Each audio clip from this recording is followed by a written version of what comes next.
Apareció una nueva víctima en el caso de Álvaro Uribe. Ahora la acusan de intentar entorpecer la audiencia. ¿Qué es lo que sucede, de Mar Córdoba? Pues doctor Fernando, ayer asistimos a otro capítulo de la novela kafkiana que plantean alrededor del proceso en contra del expresidente Álvaro Uribe Vélez. Y ayer le tocaba a una abogada, la señora Laura Valentina, que se presentó al juicio para que fuera acreditada en esa condición, precisamente como víctima del doctor Álvaro Uribe Vélez. Pues muy bien, lo que ocurrió es que ella empezó a hacer un relato de los hechos, de lo que ella creía eh, o pretendía por lo menos acomodar al proceso en contra del expresidente Álvaro Uribe Vélez, que hay que recordarlo. Este es un proceso que se le sigue al expresidente Uribe por delitos de fraude procesal y soborno en actuación penal. Eso es lo que dice el expediente por esas presuntas conductas. Pues la señora abogada Laura Valentina entró a la audiencia, ella recuerde fue de las últimas el año pasado en ingresar como presunta víctima, y empezó un relato lleno de contradicciones respecto de unos supuestos seguimientos, esto tenía que ver con Pardo Hash, pero entonces el abogado Lombana, una cantidad de elementos que los que estábamos viendo la audiencia decíamos, hombre, pero ¿esto qué? O sea, a ver, puntualmente, ¿dónde está eso enmarcado en los dos tipos o las dos imputaciones que se le hacen al expresidente Uribe? En ninguna parte. Y evidentemente para que la acreditación de la víctima sea válida y sea aceptada por la juez, pues tiene que haber una conexidad entre lo que está diciendo la supuesta víctima y lo que se le está imputando a la persona, al procesado. En este caso no. Terminó la actuación, la diligencia de la señora abogada en estos términos porque así le habló a la juez quien le compulsó copias. Esto debieron haberlo hecho con otros personajes que han estado en esa audiencia también. Escuchen. Artículo 33. Son faltas contra la recta y leal realización de la justicia y los fines del Estado. Numeral octavo.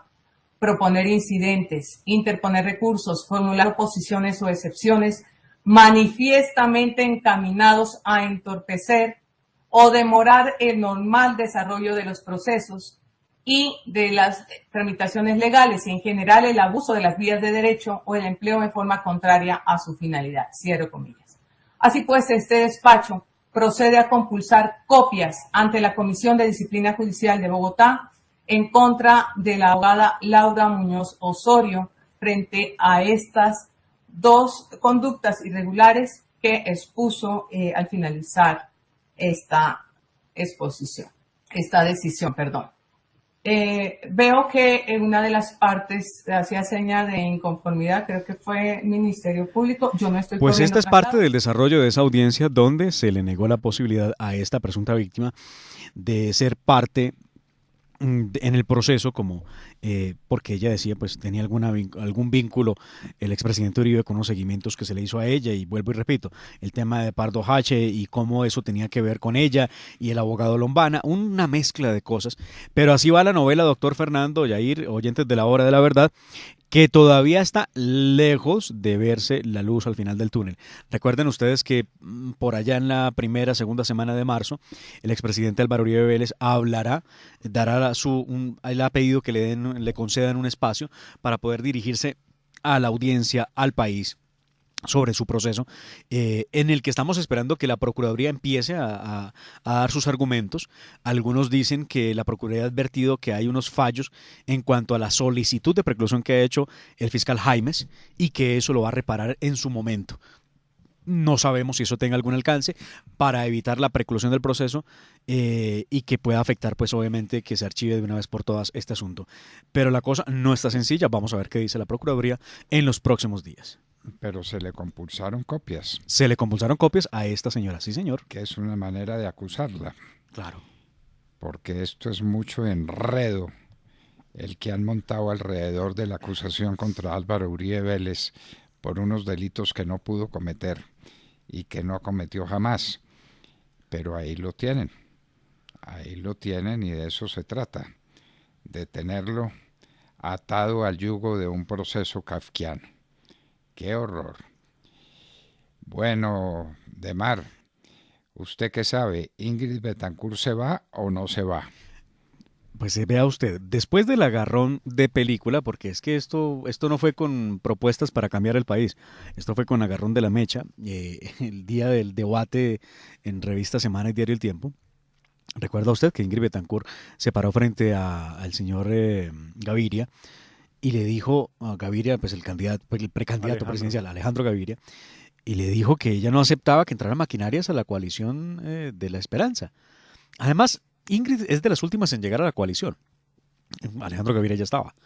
Y de ahí empezó a verse mal el tema.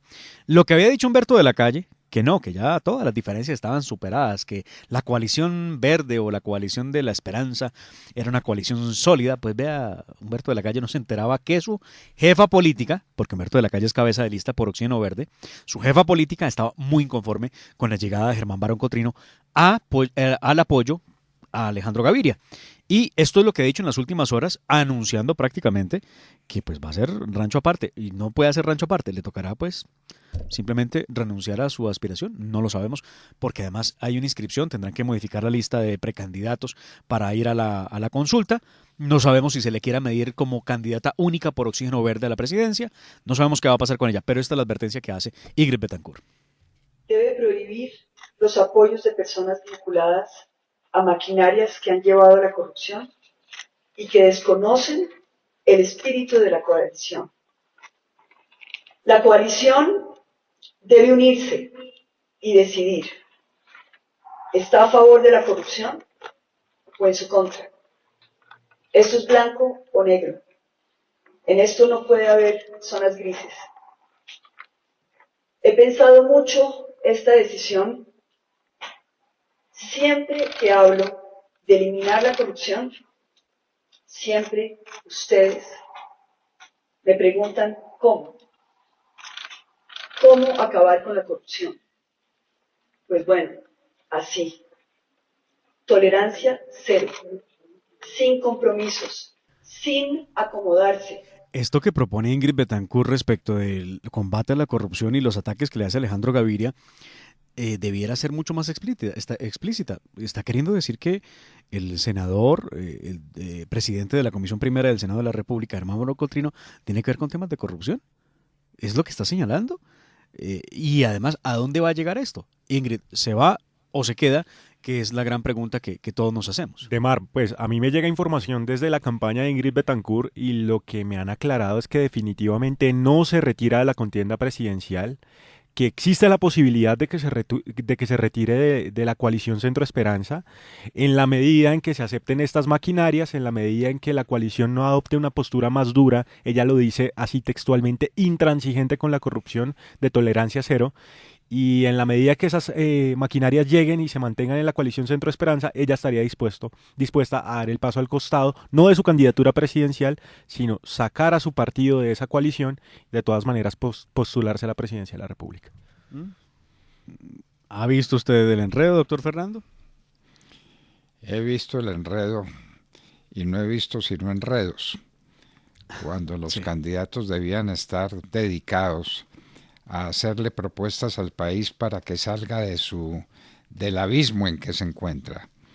Un país perseguido por Rusia y por Irán, un país con una situación económica delicadísima, un país con una situación de orden público que se vuelve insostenible, y los candidatos preocupados por quién hace la alianza, con quién hace la alianza, a qué horas hacen la alianza, y de los problemas nacionales nada.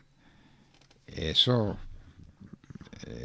es la triste condición que tenemos, ¿no? Al punto que tenemos a un único candidato que está proponiendo cosas que todas son traídas de los cabellos, que es Gustavo Petro, mientras los demás lo que han hecho es unir esfuerzos para atacar a Petro, pero no proponen nada. Eso es lo más grave del asunto. Veremos que de aquí al 13 de febrero, cuando esto quede decantado por fin, sepamos quiénes son los que van a aparecer en el tarjetón a la presidencia de la República para el 29 de mayo. Pues hombre, tengamos ya un debate realmente de cara a las ideas y ya pues hombre, pase un poco la página de los que quieren entrar y no quieren entrar, porque aquí lo que ha habido es disputa entre los mismos coaliciones para poder quedarse con el puesto número 1, o sea, para poder ser el representante de la facción política, y ahora tendremos un segundo round cuando tengan que enfrentarse los de centro, los de derecha. Bueno, los de derecha si dejan entrar a Enrique Gómez Martínez, que es el único candidato que abiertamente ha dicho yo soy de derecha, los demás se dicen de centro y los demás son de centro izquierda. Y la gente no sabe dónde ubicarlos de centro. Sigue habiendo un problema con eso, pero también es cierto, doctor Fernando, que el país necesita definiciones, ¿no? Que haya alguien como Gustavo Petro se ha definido un hombre de izquierda, que haya alguien que se defina como un hombre de derecha y pueda dar el debate. El problema aquí, lo vemos, es en la campana neumática que parece que le aplican a Salvación Nacional y al candidato Enrique Gómez Martínez, al que no están invitando a los debates, y uno no entiende por qué. ¿Qué será el centro y qué será el centro-centro?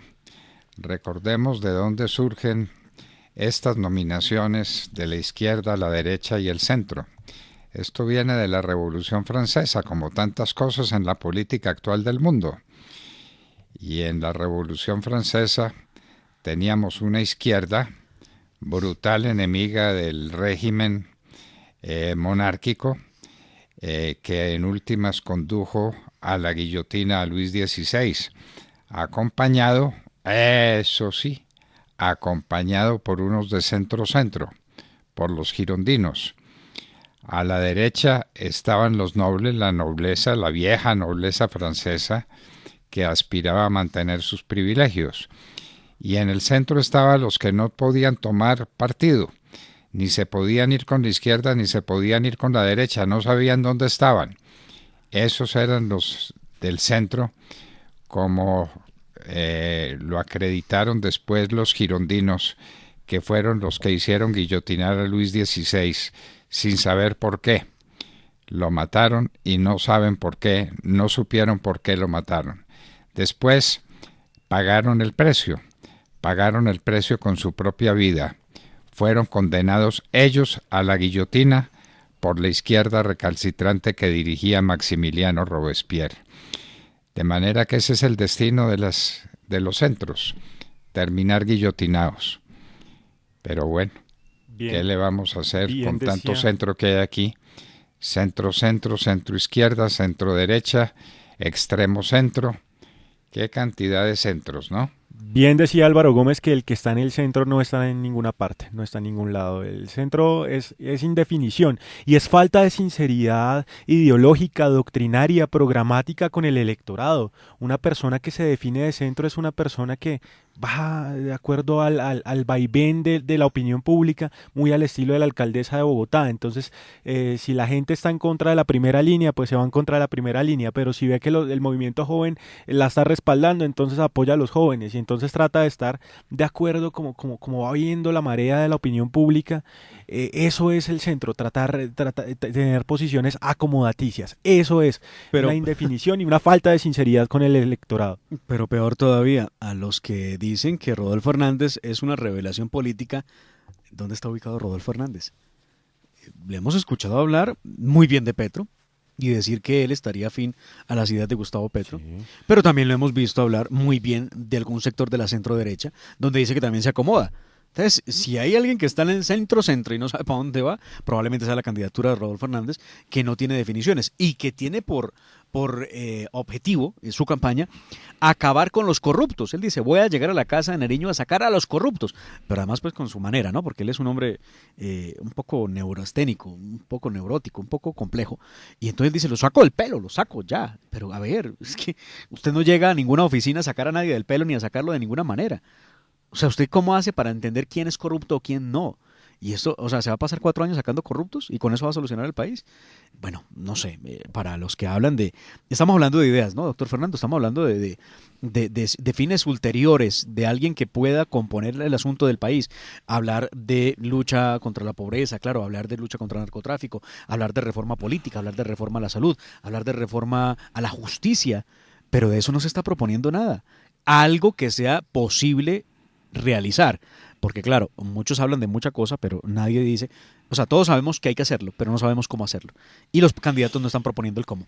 Pero mire, Demar, no quiero hacer de abogado del diablo, pero rescato algo del mensaje de Ingrid Betancourt, y es que todo el mundo se queda en el tema de, sí, la anticorrupción, y ella dice, ¿cómo ¿Cómo luchamos con la corrupción? Pues siendo intransigentes con la corrupción, no permitiendo personas probadamente corruptas, que sabemos que tienen maquinaria, sabemos que compran votos, sabemos que incurren en prácticas totalmente antiéticas y totalmente ilegales, pues esas personas no pueden hacer parte de la coalición de la esperanza. No es que yo no soy una persona de centro y la audiencia lo sabe, pero me parece importante esa manera de lucha. Estoy totalmente de acuerdo con la doctora Ingrid Betancourt en ese sentido.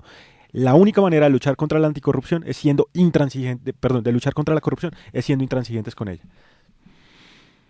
Bueno, Demar, están diciendo que la Corte dice que no se le ha cumplido a las FARC. ¿En qué no se le ha cumplido a las FARC? Mejor, ¿en qué han cumplido las FARC el acuerdo que celebraron con el gobierno de Santos? Esa me parece que es una pregunta más válida. Pues es lo que debiera debatirse hoy en el país, doctor Fernando, pero no es el tema central. El tema central gira alrededor de una serie de acciones de tutela, 5 tutelas que fueron presentadas por algunos excombatientes que se encuentran en zonas territoriales de Nariño y del departamento del Guaviare, donde ellos exigen medidas especiales de protección. Ustedes imagínense lo que quieran con las medidas especiales de protección. Uno creería, pero además uno creería que entonces van a creer que les pongan una escolta y camionetas a cada uno de ellos. La Prado. Porque hay que recordar también, doctor Fernando Yair, que cuando el gobierno nacional habló de la necesidad de instalar fuerza pública alrededor de las zonas veredales, las FARC la rechazó.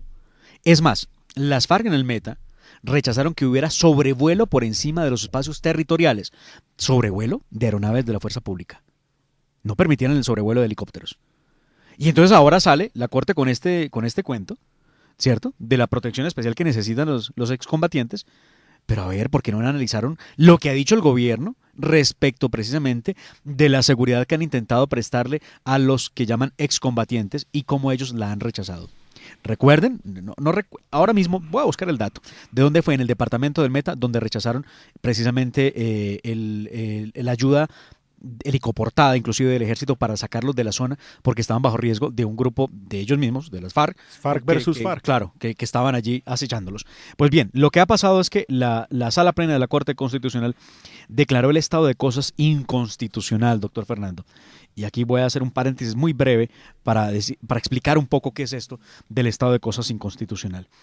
Esta es una figura que utiliza la Corte Constitucional cuando evidencia que hay una vulneración masiva de derechos fundamentales sobre un grupo de personas.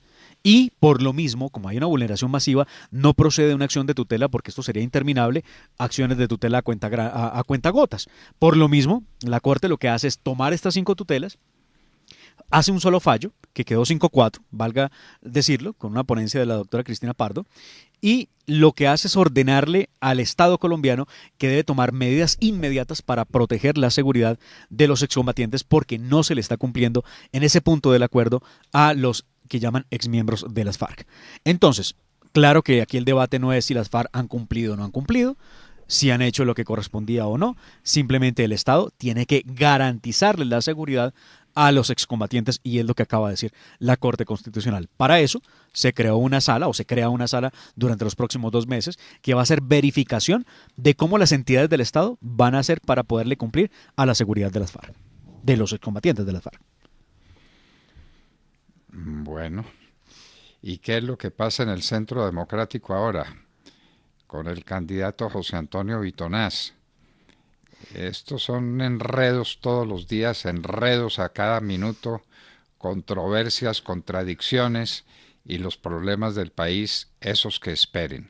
Pues vea, este es otro enredo que la verdad yo no sé quién lo podía haber visto que llegaría en algún momento. José Antonio Bitonás ha sido una persona que inclusive ha estado aquí en La Hora de la Verdad, líder indígena, un hombre que él dice es un hombre pues de centro derecha. A diferencia de muchos de los otros líderes indígenas, pues obviamente ha denunciado cómo la FARC ha intentado matarlo, cómo ha sido constantemente amenazado. Le envió una carta al presidente Álvaro Uribe Vélez en las últimas horas, el día de ayer, donde anuncia la renuncia a su candidatura. Él agradece al partido la confianza que le dieron, pero, aquí dice cosas muy delicadas. Él dice que fue declarado objetivo militar por parte de la columna móvil Dagoberto Ramos de las FARC, que opera en Miranda, Turibío, Caloto y Corinto, en el departamento del Cauca, donde él vive. pero que además él no tiene esquema de protección para poder salvaguardar su vida ni la de su familia, pero que además él dice que él aceptó la invitación a ser candidato del partido porque se le aseguró un apoyo absoluto para desarrollar las actividades correspondientes de campaña, para poderse dar a conocer en el territorio nacional. Él dice que no recibió nada de ayuda y que por el contrario, su aspiración no fue más que una intención sin fundamento porque no fue tratado ni con la seriedad ni la altura que merecía un candidato al Senado y mucho menos porque no le cumplieron con nada de lo que le habían ofrecido.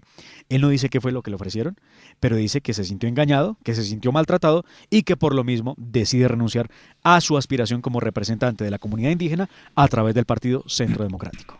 Pero sí da a entender qué fue lo que le ofrecieron.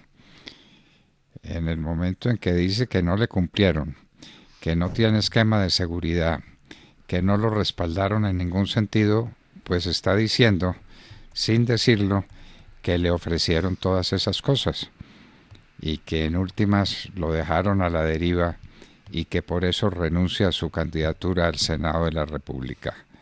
José Antonio Vito Naz, quien en varias ocasiones ha estado en la hora de la verdad.